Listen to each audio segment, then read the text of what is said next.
You remind me of Come on in, find a seat, please. Larry, how are you? There's the recliner and the chair. Okay.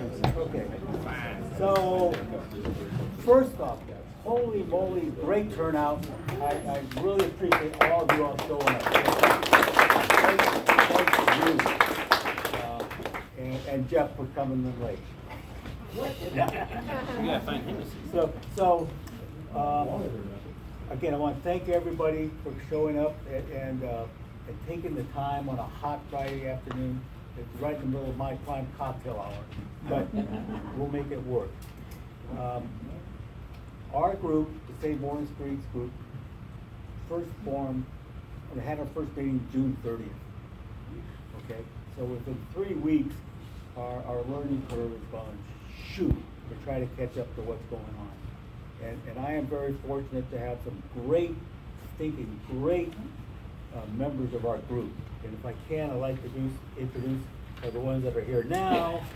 And if I don't have my list, I'll screw it up. Frank's not here. Craig's not here yet.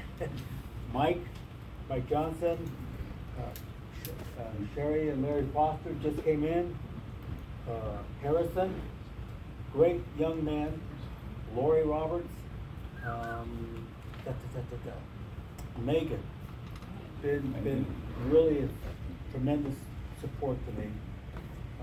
And Justin, who is co-chair, and has been pushing all the way to make things happen.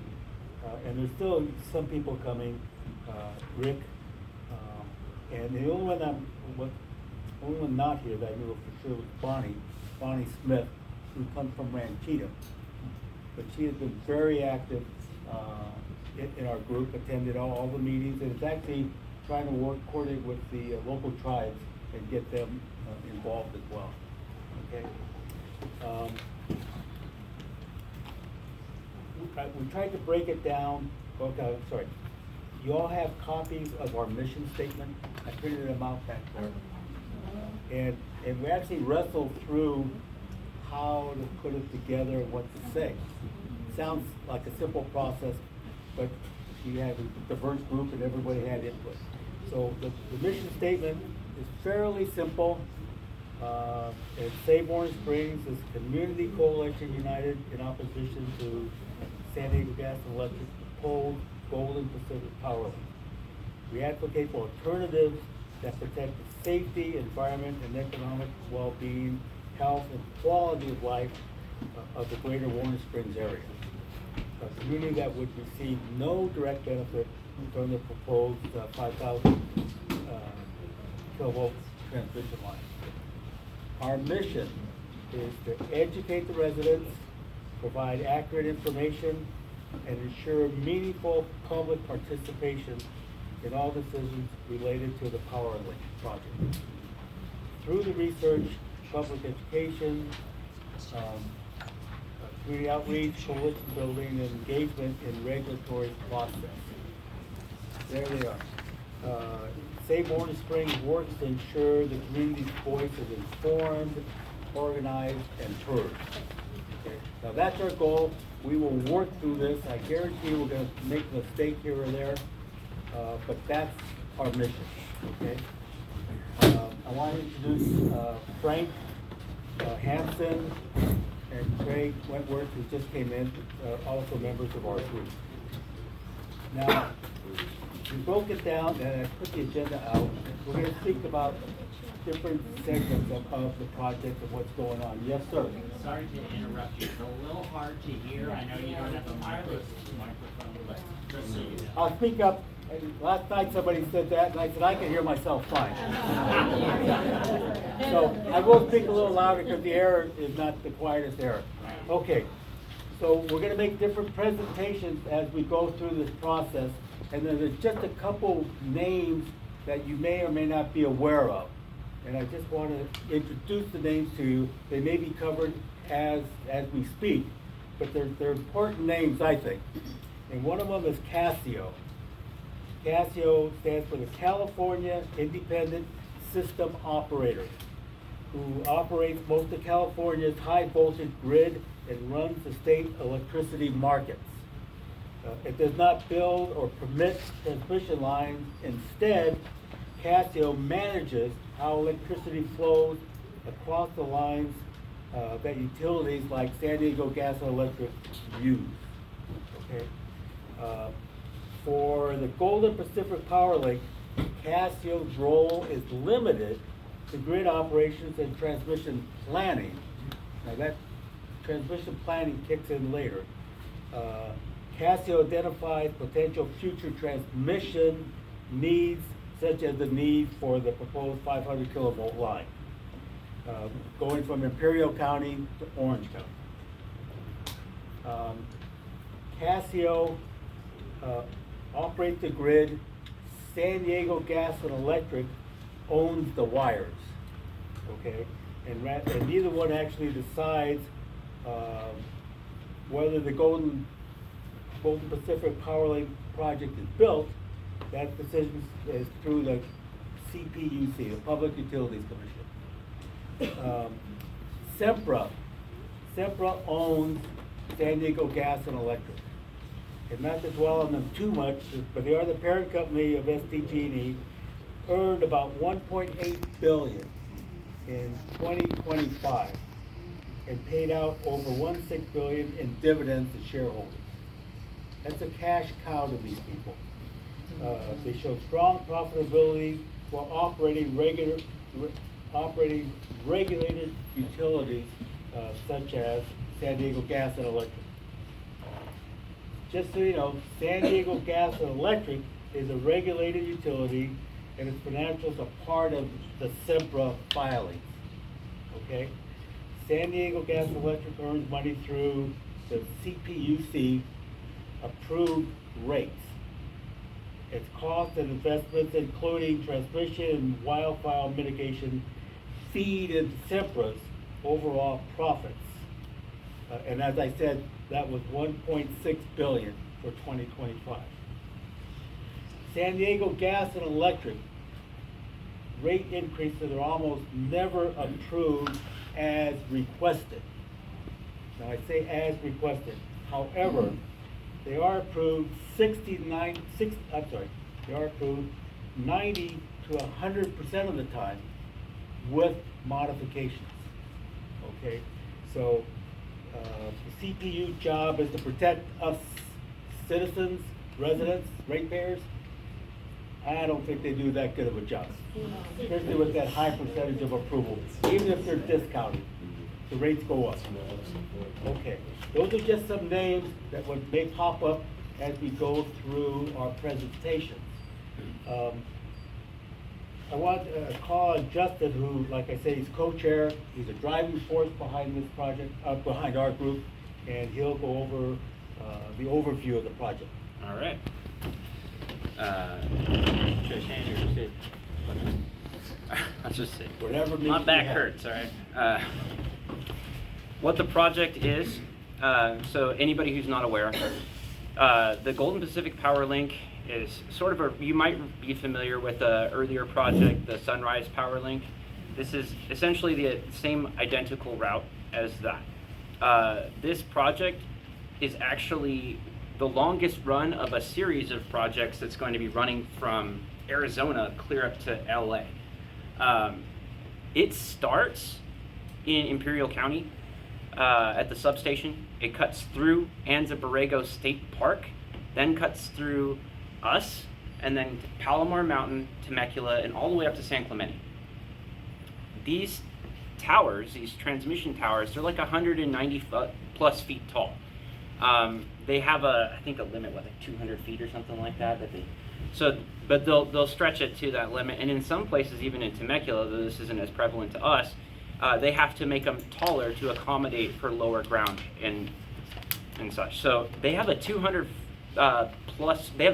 foot minimum footprint that they have to have. So they have to clear cut 2/3 of a football field all around these things. Additionally, this thing is 145 miles long, and these things, they're made out of steel, out of galvanized steel. We have groundwater out here, right? So this leads to the potential for heavy metals in our water supply. In addition to the obvious fire risk of having gigantic towers in a high wind zone. There are alternative routes that they can use. There are alternative methods they can use. They're not opting for that because it's the shortest distance between 2 points, and we're super rural, so they think that we're the path of least resistance, and we intend to prove otherwise. So essentially all this comes to our detriment, and we get absolutely nothing from it. These guys, they claim that, oh, it's for grid stability, it's for the consumer, all of this stuff. It reduces wildfire risk, because, it provides power and stuff. It's just absurd, right? We don't need that. Half of us have solar. Like, good God, we contribute to the grid anyway. This power, there's no offshoots that go to our communities. None. We don't benefit from this at all. They're simply using it to line their pockets and for their profit at our detriment in every way, shape, and form. We have endangered species, we have cultural sites and historic stuff in our region. We have everything to protect, and they're trying to trample on all of it just for some extra bread. So that's why we're opposed to the project. We hope you are too. We welcome you to join us. We're doing a lot of stuff, trying to hit every front that we can to combat this legally and ethically and the correct way. And we welcome you guys all to join. And we have some stuff that you can do. We have community letters that you can send and places to send them. There's a whiteboard right there. But that's essentially what's going on, and what we're dealing with here. So, can you be more specific as it where it comes across Grapevine Canyon or S22? Unfortunately, I cannot, because they don't release maps that are detailed, and every time we pressure for that, or anyone does, they're very ambiguous about it. They just have a general route that they put up on their website, and I think we have handouts for that, right? Yeah. Yeah. Yeah. Can I see that really quick? I don't know that you guys will be able to see too well. I didn't print this out. Yeah. I put So copies of it back this is there. the general It shows the route. Okay. Yeah. Yeah. But So when it's you- hard to read. So when you say Palomar Mountain, how does it go from here up and over to Palomar and then back down? I just don't understand that. So they have an alternate route for Palomar. Mm-hmm. I was told that it's going to go through Grapevine Canyon from Bonneville, so. Okay. Yeah, so trying to get those specifics from them, they're very dodgy about, which is another reason why we're not happy with this. Every time that we try to get specific information, they're very touch and go about it. It's kind of suspicious, to be frank. Yeah. So, but yeah. Can I see that for a second? I'll just Yeah, go ahead. I'll bring it right back. Yeah. Yeah, so I received a letter about them wanting to access my property. And if everyone collects some data on who's getting the letters, we'll kind of figure out whether that's. Good thinking. I like that. Anza Borrego Foundation showed a map that basically runs up the Grapevine Canyon, cuts across the S2, and then it looks like it follows that line that comes across their substation. They're on the 79 at the intersection with 79 and S2. Yeah. So it looks like it cuts across that, and then it follows the lines that we already have on the main power lines. Like, we have 3 on our front property. So we received a letter as well, and I'm sure you're getting one too, Dave. So, Now, go ahead, Doc. Well, I was gonna say that it's odd that all my neighbors have received letters. I have not received a letter, and like they're on either side. But I don't know if they're doing it, I know that Temecula received a lot of letters and stuff around the route. But I pull power from SCE because my power pole's I'm on the county line, so my power pole's in Riverside County. So I don't know if it's because I'm not a SDG&E customer, and I would have thought that they would have just gone through and went through all property owners. It didn't matter if you were in Riverside or San Diego County. However, one of my neighbors, who's 100 years old, when he got the letter, they just tagged his gate, and I called them personally and told them, that they were not allowed on the property. And then they told me, I mean, the lady was very nice that answered the phone, she's just fielding the calls. But she said, well, that's okay, we probably won't need to, because, we just sent them out generally to everybody, which I don't know that I believe. Can I just add a comment? Yes. So when we received that, we both my wife and I, sent a voicemail because they didn't answer the phone. Right. And an email that said, you're not allowed on the property. I Right. advise, my legal counsel to not let you on the property. Please make a note of it under our address. And I see, she showed me where they acknowledged that That they you see, Yes. yeah, so one of our other neighbors too, but the tag, and I have a picture of the tag, if anybody wants the telephone number that I called, I'd be happy to share that as well. Because I did talk to an actual person who took my name and number, and they actually called me back, they said somebody would call back within 48 hours, and they did. But, My correspondent yeah. said Okay, within so 1,000 excuse me. feet If we of can. any property that may be en route. your So when, response to after I that. got my letter and I called SDG&E and wrote them a letter, they told me everybody within 1,000 feet of the route was being notified by mail. So to that note, something that you had brought up earlier, I brought up regarding this route, is that SDG&E likes to be ambiguous. Because it serves them, and if they're sneaky, they can get away with stuff. So what they're doing when they're going to property owners and they're trying to survey for this project, they're not saying that that's why they're there. Right. They're just saying, hey, we need to look at the power poles, and these are things that residents who have poles on their property are used to happening. So like, hey, we need to look at the power poles, is it cool if we have permission to come on the property? And people see that as nothing out of the ordinary, so they're like, yeah, sure. And then the next thing they know, they're doing survey for this, and then this creates a problem with an eminent domain land grab in the future, in addition to supporting the Powerlink project. So potentially, people could have some of their property kind of swept out from under them. It's very nefarious, and they're not specific. So you have to, if these people approach you, if SDG&E approaches you at all about wanting to come on your property, they're asking for permission, which means they automatically don't have it, right? That's your domain. So you can ask them, what is it for? If this has to do with the GP Powerlink project, you're not allowed on the property. If this is just regular maintenance, I want to see that in writing before you do anything. It is your property and you have the right to protect it, but you should know that these guys are something that you want to protect your property from. Regardless of how you feel about the Powerlink project, it's still regarding your property, and you do not want them taking your land or anything else. So that's been going on. I've caught it a couple of times. I've been on the phone with one of our members, Cheryl, and she had them come to her door while we were on the phone. So, he claimed to be security for SDG&E. correct. And that's a really odd position to have for a power Asking company. if we were gonna be okay with them surveying on our property. I said, Yeah. I said, I don't know what you need to survey, but we just need to check the power poles. So there is a power pole right there next to the street. They don't even have to step on our property to see everything they need to see with that pole. They may not come any farther into our property. Check the pole all you want. Yeah, I had somebody, a neighbor of mine in Los Angeles, whose son answered the door when they came, and he didn't think anything of it, and he said, yeah, sure. So I had to call his dad later and let him know what's going on, and he was like, oh my gosh, thank you so much, I gotta call them right now. So this is to let you guys know we're not making up stuff, this isn't fluff, this is what we've literally observed them doing. And it's highly relevant to all of you as property owners.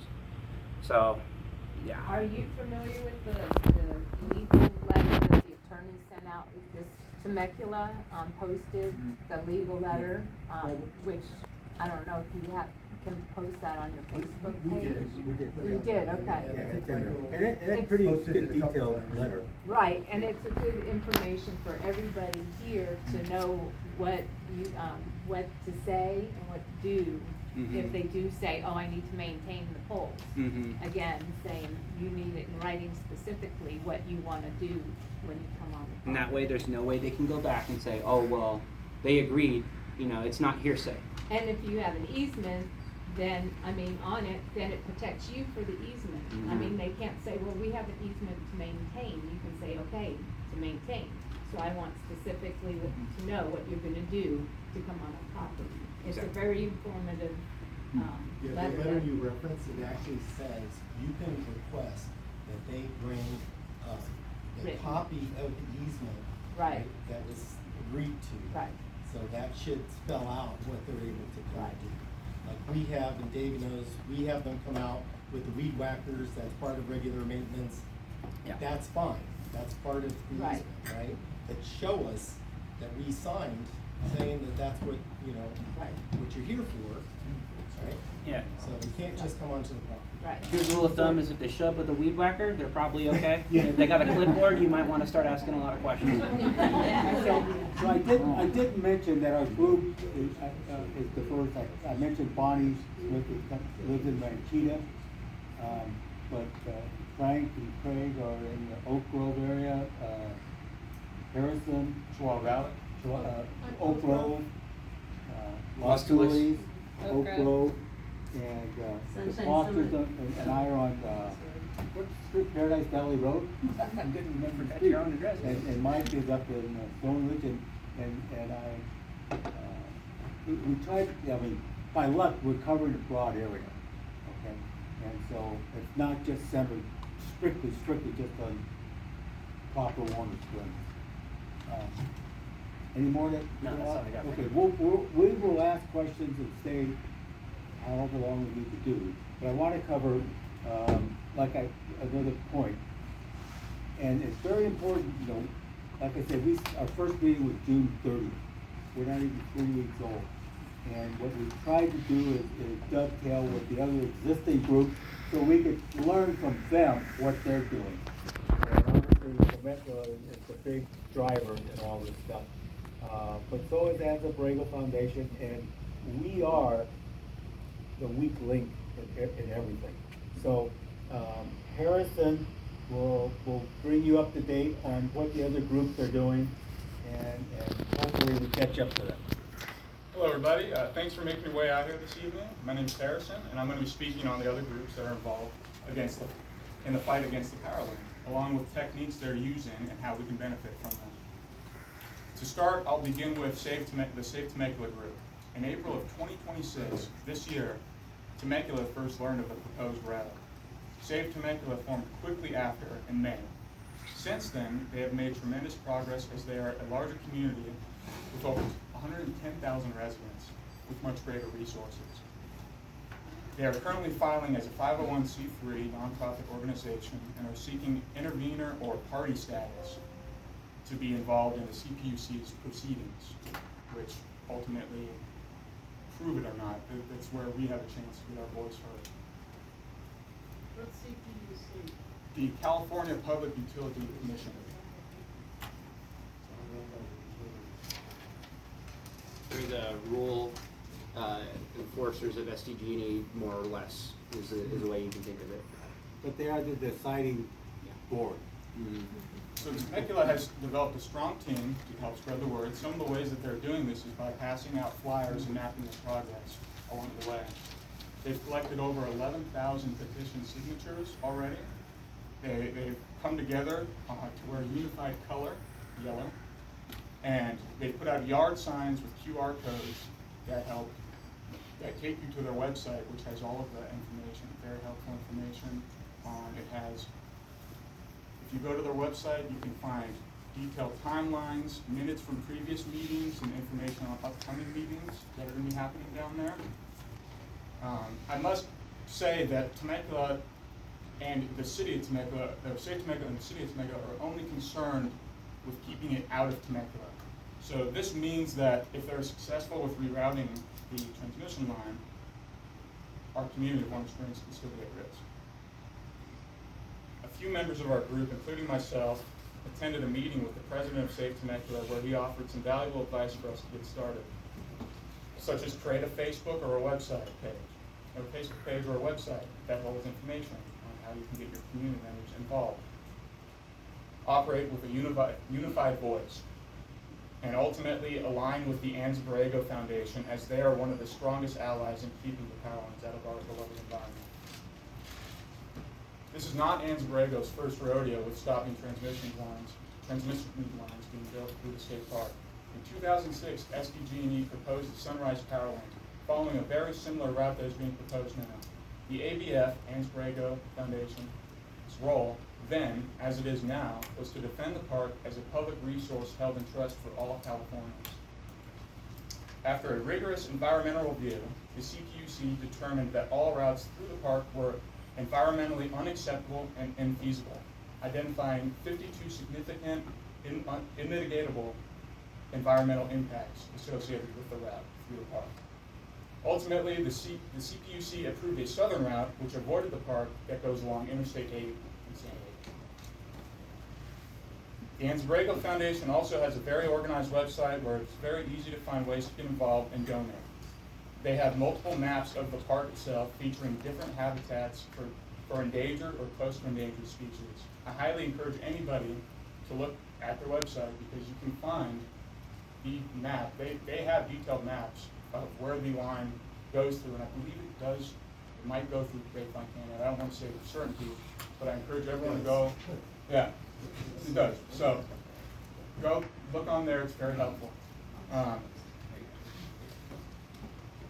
Some advice was offered by the ABF, and saying that sharing donations is welcome, but it is crucial for our community to write individualized, fact-based letters of opposition and to seek party status for CPUC proceedings so that we will be able to comment.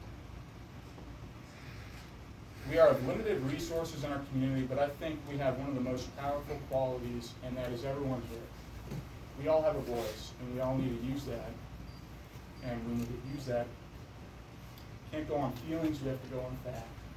Why this is going to endanger our homes with wildfire risk and multiple other things. But we all have the opportunity to make comments, both before and after the application is given to the CPUC. So right now you can make a comment, you can go file one, you can send a letter, and then once the application is filed to the CPUC, that is done, you can make a comment then. And it's encouraged to do that after, once it's filed. So do both. When the application is filed later this year, SDG&E will also submit at least 2 alternative routes, likely going over Palomar or along Highway 76. These have yet to be confirmed.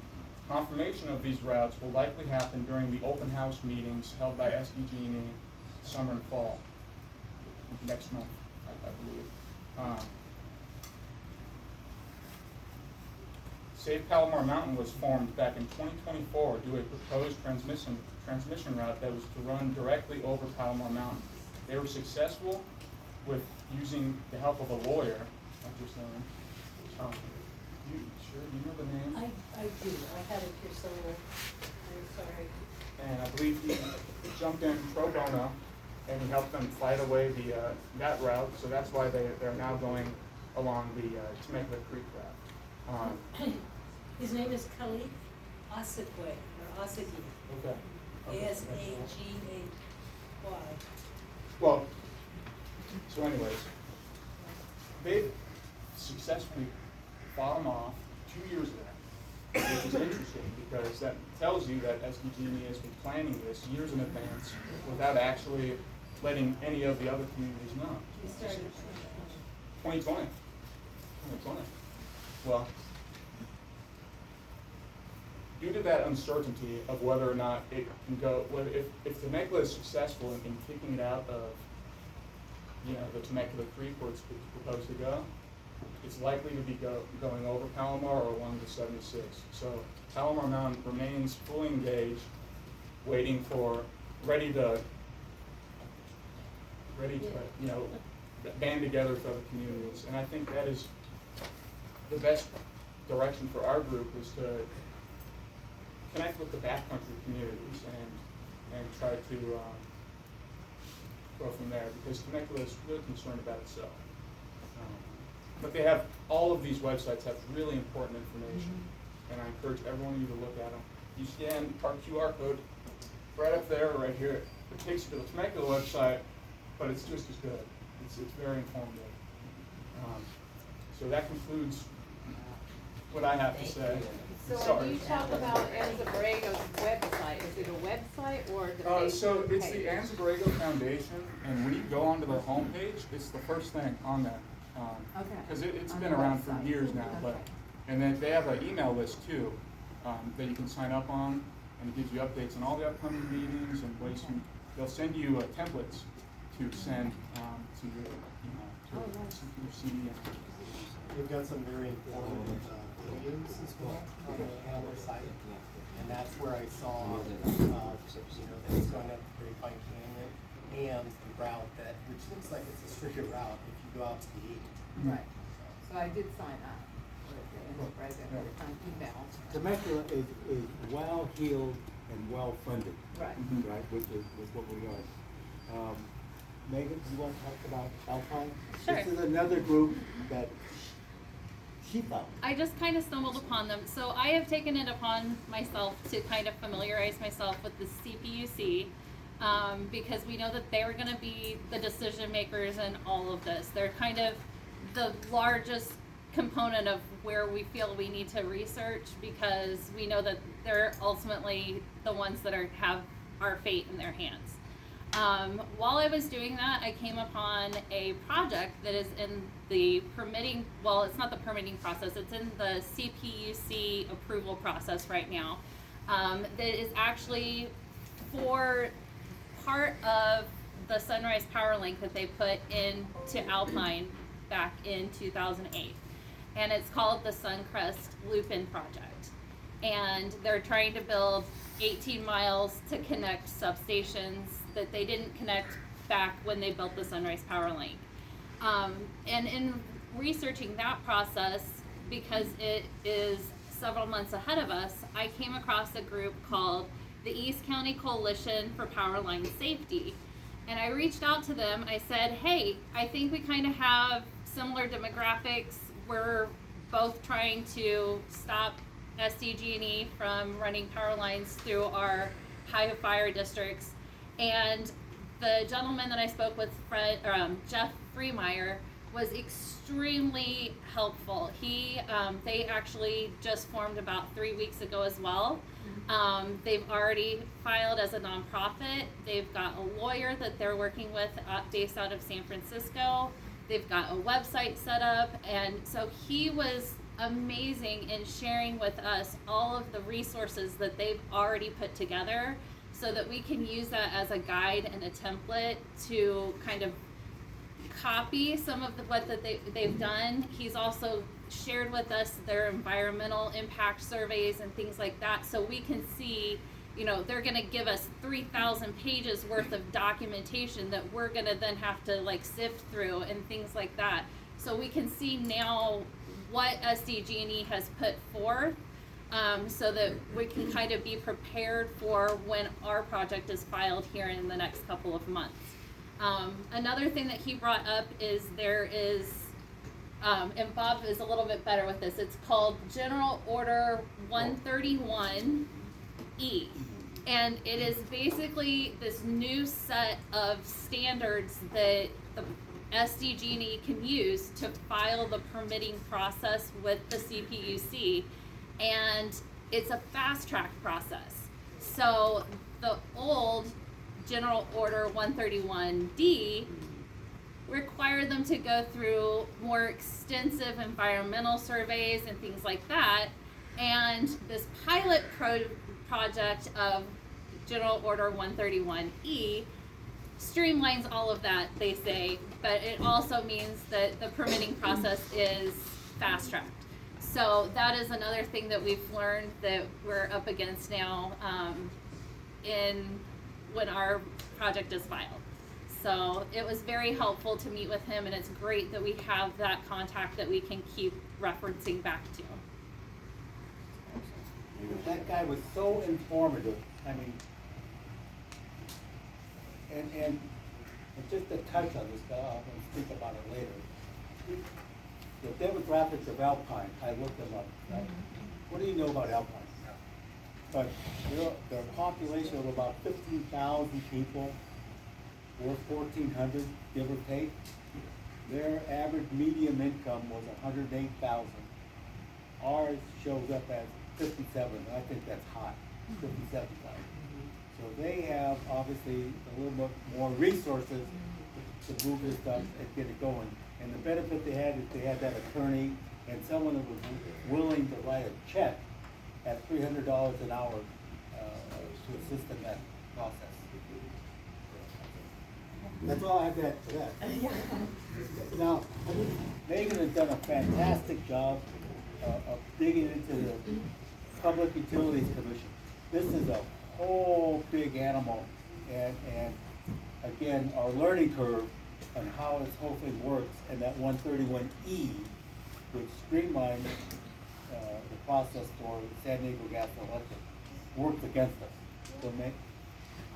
So, as I said, I've kind of taken it upon myself to dig as deep as I can get into the CPUC. The CPUC stands for California Public Utilities Commission. It regulates the privately owned electric, natural gas, telecommunications, water, railroad, rail transit, and passenger transportation companies, and it also authorizes video franchises. So they kind of cover all of the public things in California. It is a committee of 5 people that are governor approved or governor appointed. So these people are not elected officials. They're all people that are appointed by the governor. They serve terms. There are 3 of them that are up. Their terms are up January 1st or 31st of this coming year.